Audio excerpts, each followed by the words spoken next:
Hi and happy Friday as we get ready to kick off a weekend. I pray that you get to enjoy some time with your family and friends.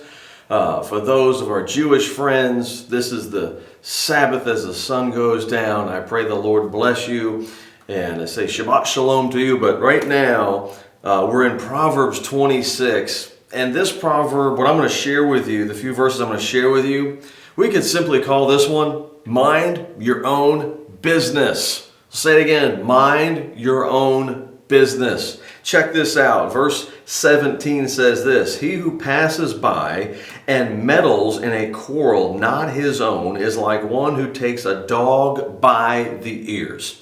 Now, what we have to understand is the dogs in that day were not so much so like the wonderful lap dogs that we have today, but they were a bit wild and scavengers, if you will, in a lot of cases. And so in that day, if you went to grab a dog by the ear, you're probably going to get bit. You're probably going to regret that. And I think that's what the Lord is telling us. When we involve ourselves in quarrels that are not ours, arguments and different things that are not ours, we're going to end up getting bit. And the way we get bit is a lot of times we take on the offense of others. We see something else going on and we get offended for what they're going through. And then as I sometimes end up being a mediator between things, I'm like, well, that person was upset 2 on a 10 scale over that, and you went nuclear. You were like 10 on a 10 scale. And that's what the enemy loves to do. He loves us to get us to stick our nose where it doesn't belong, take an offense that isn't even ours to deal with anyways, and then we just make a mess out of things, and we stick our head where it doesn't belong. We end up getting bit in different ways, so to speak, and so it's not a good idea.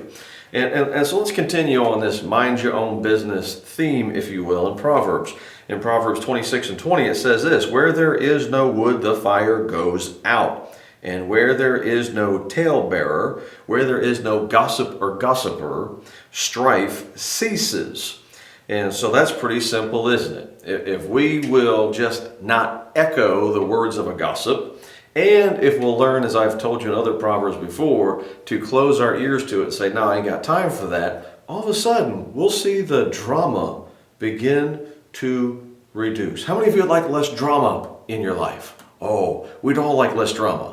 Well, then let's go ahead and hit the mute button on the gossiper and just tell them, I ain't got time for that. I ain't got time for that. And here's something important. Verse 22 says this, "The words of a talebearer are like tasty trifles, and they go down into the inmost body." Well, there's a double truth here. The words of a gossip, the Bible clearly tells us that it's kind of like honey on our lips, like, ooh, that's sweet. Let me hear what's going on. Let me get the dirt on that. But also, if you take a look at this word, tasty trifles, what it means is, it actually means the words of a talebearer, words of a gossip, are like wounds. And they go down into the inmost part of the body. And so, isn't that interesting that what seems to be so sweet actually ends up not being sweet, but harmful and creating wounds on the inside? And that's just what the devil loves to do, isn't it? He loves to dress things up and make it look all enticing.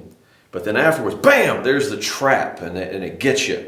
And I'm telling you, gossip is a trap, and it does things on the inside that's not good for you, and it's not good for anybody. So say it with me. As for me and my house, we're going to mind our own business. I'm going to mind my own business. I'm not going to stick my head in quarrels that are not mine. I'm not going to take on the offenses of others. I'll pray for them. And I understand that when we don't give an ear to the gossipers and when we don't become one ourselves, it's just like a fire.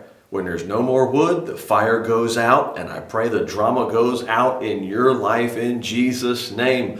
Less drama, more fun as you mind your own business. Wow, this is a Friday night, October 14th, day 26. I look forward to seeing you tomorrow, and I pray that you have a wonderful evening and a wonderful weekend. I'll see you soon.